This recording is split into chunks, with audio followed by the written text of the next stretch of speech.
मंगलम भगवान विष्णु मंगलम गरुड़ ध्वज मंगलम पुंडरीकाक्ष मंगलाय तन्नो हरि। राधे राधे, जय श्री कृष्ण दोस्तों। आइए अब हम माघ मास के महात्म्य का 23वां अध्याय और 23वें दिन की पुण्य फल देने वाली कथा का श्रवण करेंगे। आइए सबसे पहले हम देख लेते हैं कि इस अध्याय में हम कौन सी कथा का श्रवण करेंगे।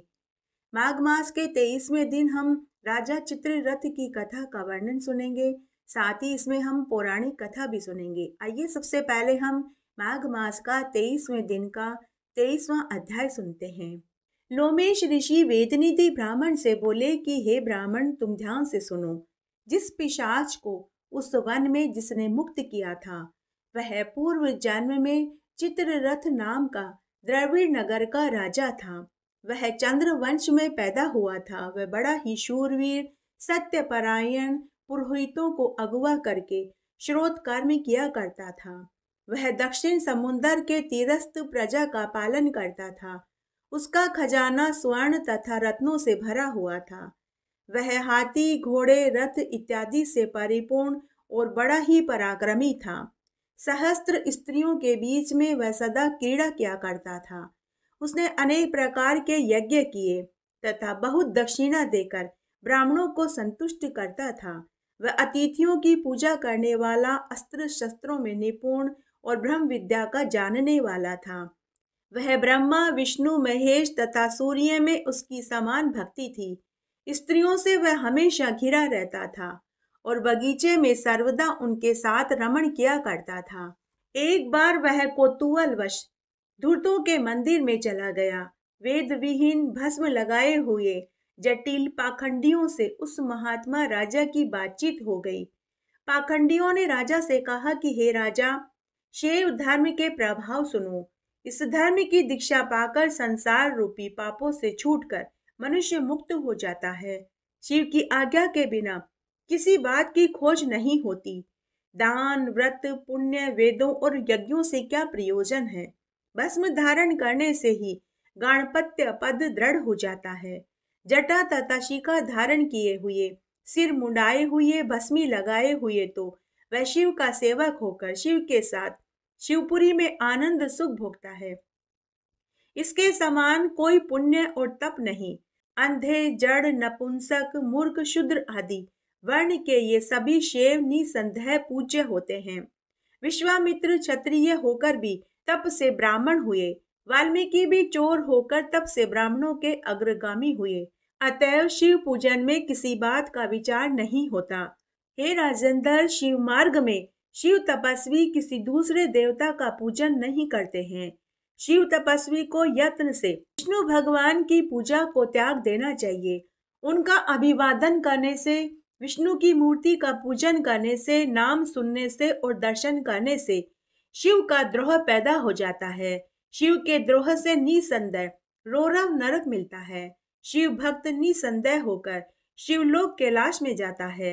इस धर्म में सदा भस्म धारण करना वर्जित नहीं है। हे राजेंद्र, इस धर्म का पालन करने वाले कभी भी नष्ट नहीं होते। वशिष्ठ मुनि बोले कि इस तरह उन पाखंडियों द्वारा झूठे महात्म्य का वर्णन करने से सत्यवादी राजा उनकी बातों में आ गया और वह प्रतिज्ञावश उन जटिल मोहक दूतों द्वारा ठग लिया गया।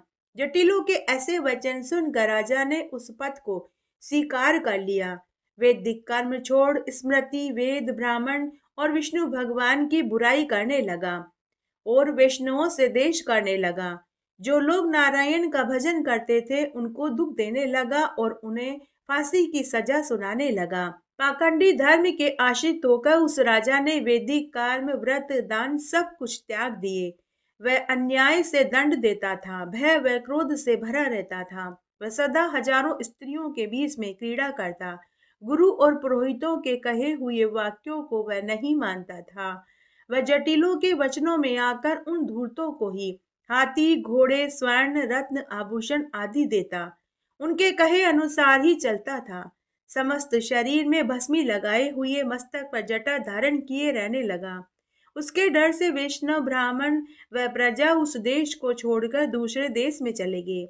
शेष कुछ लोग बचे तो वे जटाधारी और त्रिपुंडधारी हो गए। उस नगर में यज्ञ, पितरों का तर्पण, देवता और भगवान हरि का पूजन पूरी तरह से बंद हो गया। राजा प्रजा सभी विष्णु से द्वेष करने लगे। शिवों ने विष्णु भगवान के मंदिरों को नष्ट कर दिया, मूर्तियों को उखाड़ कर समुद्र में फेंक दिया।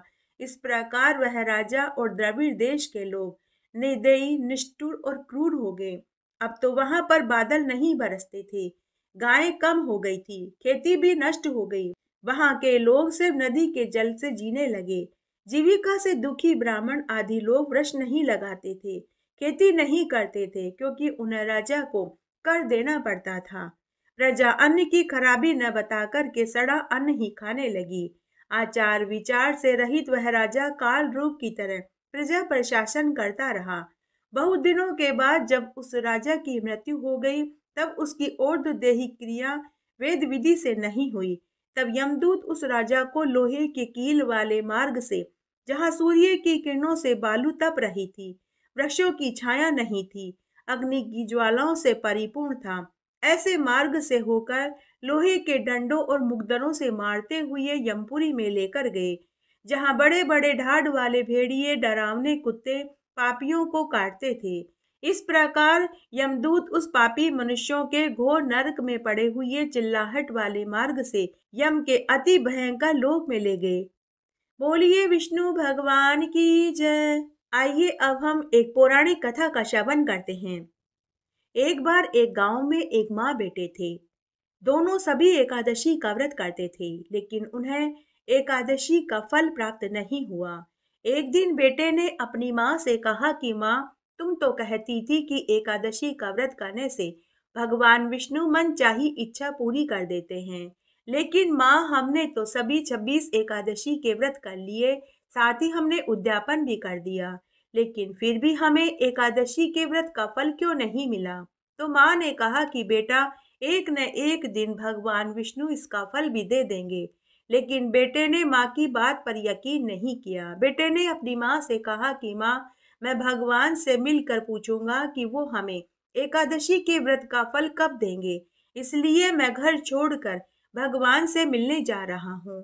माँ ने अपने बेटे को बहुत समझाया, लेकिन बेटा नहीं माना। तब माँ ने बेटे को रास्ते की रोटी दे दी। इस तरह बेटा रोटी की पोटली लेकर घर से निकल पड़ा। चलते चलते बहुत दूर जंगल के बाहर निकल गया। तब दूसरा गांव आ गया। वहां उसे एक सेठ मिला। वह सेठ बहुत दुखी और उदास बैठा हुआ था। सेठ ने जब बुढ़िया के बेटे को जल्दी जल्दी जाते हुए देखा, तो उसने पूछा कि बेटा, तुम इतनी जल्दी जल्दी में कहाँ जा रहे हो? तुम कौन हो और कहाँ से आए हो? तो बुढ़िया के बेटे ने सेठ जी से कहा कि सेठ जी, मैंने और मेरी माँ ने 12 मासी एकादशी के व्रत करे, लेकिन फिर भी हमें एकादशी के व्रत का फल नहीं मिला। तो मैं भगवान से मिलने के लिए जा रहा हूँ। मैं भगवान से मिलकर पूछूंगा कि हमें एकादशी के व्रत का फल कब मिलेगा। तो सेठ ने कहा कि बेटा, अगर तुझे भगवान मिल जाए तो तू मेरी समस्या का निराकरण भी पूछ लेना। बेटा, मैं अपने 3 लड़कों के लिए 3 मंजिला मकान बनवा रहा हूँ, लेकिन जैसे ही छत डलती है मकान भरभरा कर गिर जाता है। बेटा, मैंने ऐसा कौन सा पाप कर दिया जिसकी वजह से मैं अपने बच्चों के लिए मकान ही नहीं बनवा पा रहा। अगर तुम्हें भगवान मिल जाए तो तुम मेरी समस्या का निवारण भी पूछ लेना। बुढ़िया के बेटे ने कहा कि सेठ जी, जरूर पूछ लूंगा। उसके बाद बुढ़िया का बेटा आगे चल दिया। आगे गया तो एक घने जंगल में उसे एक सांप मिला, जिसकी पूंछ में आग लगी हुई थी। बुढ़िया के बेटे ने जड़ से मिट्टी डालकर सांप की पूंछ में से आग बुझा दी। सांप की पूंछ में से आग बुझते ही वह सर्प बुढ़िया के बेटे के ऊपर क्रोधित हो गया और फन फैला करके डसने के लिए तैयार हो गया। तो बुढ़िया के बेटे ने हाथ जोड़कर कहा कि हे नाग देवता, भलाई का तो जमाना ही नहीं रहा। मैंने तो आग से आपकी पूंछ बचाई है और अब आप मुझे ही डसना चाहते हो। तब सर्प ने कहा कि अरे मूर्ख, मैं 100 साल का बुढ़ा बीमार सर्प था।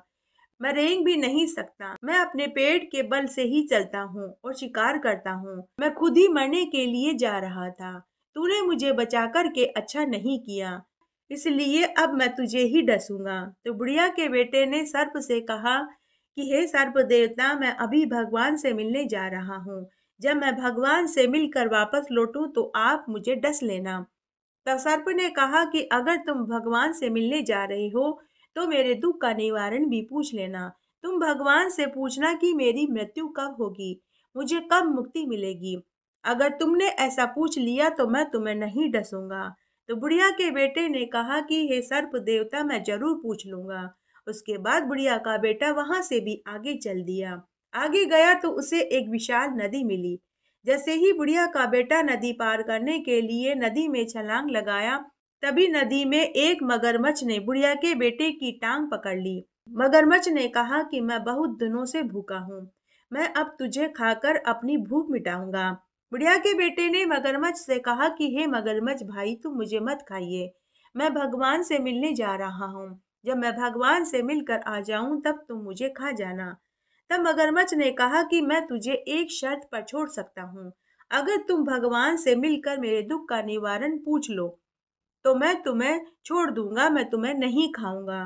बुढ़िया के बेटे ने कहा कि अगर मुझे भगवान मिले तो मैं आपके दुख का निवारण भी पूछ लूंगा, परंतु मुझे पूछना क्या है वो तो आप मुझे बताइए। मगरमच्छ ने कहा कि अरे भाई, मैं जल में रहता हूँ, जल में खाता हूँ और जल में ही पानी पीता हूँ, फिर भी मेरे गले में हमेशा जलन रहती है, मेरी प्यास कभी नहीं बुझती।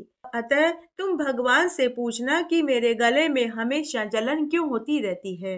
बुढ़िया के बेटे ने कहा कि मैं भगवान से आपके दुख का निवारण भी पूछ लूंगा। इस तरह वह जल्दी जल्दी आगे चल दिया। आगे गया तो एक नीम के पेड़ के नीचे बुढ़िया के बेटे को एक ब्राह्मण बैठा हुआ मिला। ब्राह्मण बुढ़िया के बेटे से बोला कि अरे भाई, तू कहाँ से आया है और अब आगे तू कहाँ जा रहा है। बुढ़िया का बेटा बोला कि हे ब्राह्मण देवता, मैं भगवान विष्णु से मिलने के लिए जा रहा हूँ। मैं उनसे मिलकर पूछूंगा कि मैंने और मेरी माँ ने साल की 26 एकादशी के व्रत कर लिए, उद्यापन भी कर दिया, फिर भी हमें एकादशी के व्रत का फल नहीं मिला। मैं भगवान से मिलकर पूछूंगा कि हमें भगवान एकादशी के व्रत का फल कब देंगे। तब वह ब्राह्मण बोला कि अरे, तू भगवान को कैसे पहचानेगा। तब बुढ़िया का बेटा बोला कि मैं उन्हें जरूर पहचान लूंगा। तभी वह ब्राह्मण साक्षात भगवान विष्णु के रूप में प्रकट हो गए। बुढ़िया का बेटा भगवान के चरणों में गिर पड़ा और रोने लगा और बोला कि हे ईश्वर, मैंने और मेरी माँ ने सभी एकादशी के व्रत किए और उद्यापन भी कर दिया, लेकिन हमें अभी तक भी एकादशी के व्रत का फल नहीं मिला। अतः अब आप मुझे बताइए कि हमसे एकादशी व्रत में ऐसी क्या त्रुटि हो गई कि आप हमें एकादशी के व्रत का फल नहीं दे रहे। भगवान ने कहा कि पुत्र, तुझसे और तेरी माँ से कोई भूल नहीं हुई, तुम्हें एकादशी के व्रत का फल जरूर मिलेगा। पुत्र, तू वापस तेरे घर जा, तेरी काकी के एक कन्या पैदा हुई है, तू उससे पूछना, वही तुझे बताएगी कि तुझे एकादशी के व्रत का फल कब मिलेगा। तब बुढ़िया के बेटे ने रास्ते में मिले दुखी लोगों के दुखों का निवारण पूछा। तब भगवान ने कहा कि मगरमच्छ पूर्व जन्म में एक ज्ञानी विद्वान पंडित था। उसने अपना ज्ञान, अपनी विद्या किसी को नहीं दी, इसीलिए उसके गले में जलन होती रहती है। वह अपने पूर्व जन्म के उन्हीं पापों का फल भोग रहा है। ऐसा करना, तुम उसका ज्ञान सुन लेना, तो उसके गले की सूजन खत्म हो जाएगी और उसको मुक्ति भी मिल जाएगी। फिर भगवान ने सांप के दुख का निवारण बताया कि वह सांप पिछले जन्म में एक राजा था। उसके पास 4 घड़े सोने की अशर्फियां थी, लेकिन उसने वह खजाना न तो किसी को दान दिया, नहीं उससे उसने कोई पुण्य कार्य ही किया। इसीलिए वह इस जन्म में सांप की योनि में पैदा हुआ है और वह उन घड़ों की अभी भी रखवाली कर रहा है। अगर वह उन 4 घड़ों के खजाने को किसी को दान दे दे तो उसे उसी समय मुक्ति मिल जाएगी। फिर भगवान ने सेठ के दुख का निवारण बताया कि यह सेठ भी अपने पाप कर्म का दोष भोग रहा है। इस सेठ का एक छोटा भाई है, उसके एक जवान लड़की है। सेठ के 3 लड़के हैं। सेठ के पास धन दौलत की कोई कमी नहीं, जबकि उसके छोटे भाई के पास अपनी लड़की का विवाह करने के लिए धन की कमी है। जब एक बार छोटे भाई ने अपने बड़े भाई से अपनी बेटी के विवाह के लिए धन मांगा तो उसने धन देने से इनकार कर दिया था। अब जब छोटे भाई की लड़की उस हवेली को देखती है तो खूब सिसक सिसक कर रोती है और मन ही मन कहती है कि अगर मेरे बाप के पास धन होता तो आज मेरा ब्याह हो जाता। इसीलिए उस सेठ की हवेली पर जब भी छत गिरती है तो वह भर भरा कर गिर जाती है। अगर वह सेठ अपने छोटे भाई की लड़की का विवाह धूमधाम से करा दे तो उसकी हवेली पूरी चुन जाएगी और फिर वह कभी नहीं गिरेगी। इस तरह बुढ़िया के बेटे ने सभी के दुखों का निवारण पूछ लिया। उसके बाद उसने भगवान को प्रणाम किया और वापस चल दिया। उधर भगवान भी अंतर्ध्यान हो गए। सबसे पहले बुढ़िया के बेटे को मगरमच्छ मिला। मगरमच्छ ने जैसे ही बुढ़िया के बेटे को देखा तो वह पूछने लगा कि अरे भाई, क्या तुझे भगवान मिले? क्या तूने मेरे दुख का निवारण पूछा? तो बुढ़िया के बेटे ने कहा कि हाँ मगरमच्छ भाई, हाँ मगरमच्छ भाई, मुझे भगवान के दर्शन हुए हैं और मैंने आपके दुखों का निवारण भी पूछ लिया है। भगवान कह रहे थे कि आप अपने पिछले जन्म के कर्मों का फल भोग रहे हो।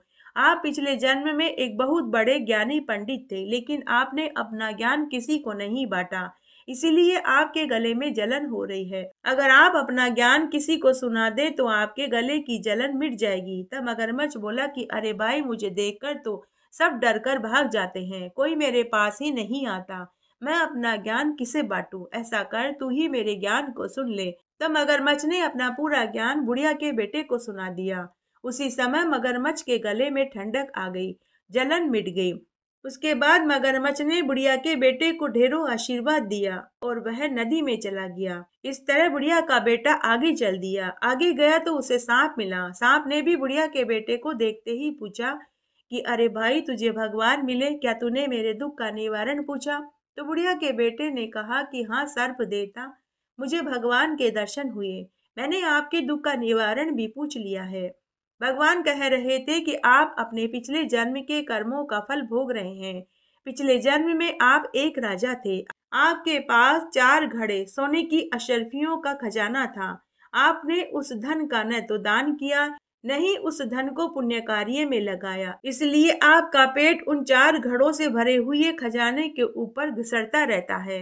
भगवान ने कहा है कि आप उन 4 घड़ों को किसी गरीब को दान में दे देंगे तो उसी क्षण आपको मुक्ति मिल जाएगी। तो सांप भी वही बोला जो मगरमच्छ ने कहा था। सांप ने कहा कि अरे भाई, मुझे देखकर कोई भी मेरे पास नहीं आता, मुझे देखकर सब डर कर भाग जाते हैं। ऐसा करो, तुम उन 4 घड़ों का खजाना तुम ही ले लो। तब सर्प ने 4 घड़ों का खजाना बुढ़िया के बेटे को दे दिया। उसी क्षण सांप को मुक्ति मिल गई और वह दिव्य देह धारण करके देव विमान में बैठकर नागलोक चला गया। उसके बाद बुढ़िया का बेटा ज्ञान और धन लेकर आगे गया तो उसे वही सेठ बैठा हुआ मिला। सेठ ने भी बुढ़िया के बेटे से पूछा कि अरे भाई, क्या तुझे भगवान मिले? क्या तूने मेरे दुख का निवारण पूछा? तो बुढ़िया के बेटे ने कहा कि सेठ जी, मुझे भगवान के दर्शन भी हुए और मैंने आपके दुखों का निवारण भी पूछ लिया। भगवान ने कहा है कि आपके एक छोटा भाई है, उसके एक कुंवारी लड़की है। जिस दिन आप अपने छोटे भाई की लड़की का विवाह धूमधाम से करा देंगे, उसी क्षण आपका महल भी चुन जाएगा, उसकी छत फिर कभी नहीं गिरेगी। तब सेठ बोला कि अब मैं अपने भाई की लड़की के लिए लड़का कहाँ से ढूंढूं? ऐसा करो, तुम ही मेरे भाई की लड़की से शादी कर लो। फिर सेठ ने खूब दान दहेज देकर अपनी भतीजी की शादी बुढ़िया के बेटे से करा दी और उसे खूब सारा दान दहेज देकर विदा कर दिया। अब बुढ़िया का बेटा ज्ञान, धन दौलत, गड़ा खजाना और पत्नी लेकर अपने घर की ओर चल दिया। जब वह पनघट पर पहुंचा तो गांव की औरतों ने उसे आता हुआ देख लिया। उनमें से एक पनिहारिन भागी भागी बुढ़िया के घर गई और बोली कि अरे बुढ़िया माई, तेरा बेटा दुल्हन और खूब दान दहेज लाव लश्कर के साथ आ रहा है। बुढ़िया ने कहा कि अरे क्यों जले पर नमक छिड़कती है? मेरे बेटे को गए तो कई दिन हो गए हैं, न मालूम वह कहाँ होगा। कि तभी उसे सामने से बेटा बहू और खूब लाव लश्कर आता हुआ दिखाई दिया। बुढ़िया ने आरती की थाली जमाई, बेटा बहू की आरती करी, मंगल गीत गाए, पूरे गांव में लड्डू बंटवाए गए। तभी बेटा अपनी माँ से बोला कि माँ, काकी के लड़की हुई है ना? माँ ने कहा, बेटा तुझे कैसे मालूम हुआ? तब बुढ़िया का बेटा बोला कि माँ, पूरी बात मैं तुझे बाद में आकर बताऊंगा, मैं पहले काकी की लड़की से मिलकर आता हूँ। बुढ़िया का बेटा उसी क्षण काकी के घर गया और उसकी 3 दिन की लड़की से पूछने लगा कि अरे मेरी प्यारी बहना, बता मुझे एकादशी के व्रत का फल कब मिलेगा? तभी वहां आकाशवाणी हुई। आकाशवाणी ने कहा कि अरे तुझे गड़ा खजाना मिला, पत्नी मिला, ज्ञान मिला और फिर भी कहता है कि एकादशी के व्रत का फल कब मिलेगा? बुढ़िया का बेटा आकाशवाणी की बात सुनकर मंद मंद मुस्कुराने लगा और वह अपनी बहन को ढेरों आशीर्वाद देकर वापस अपने घर लौट आया और घर आकर उसने अपनी माँ को पूरी बात बताई।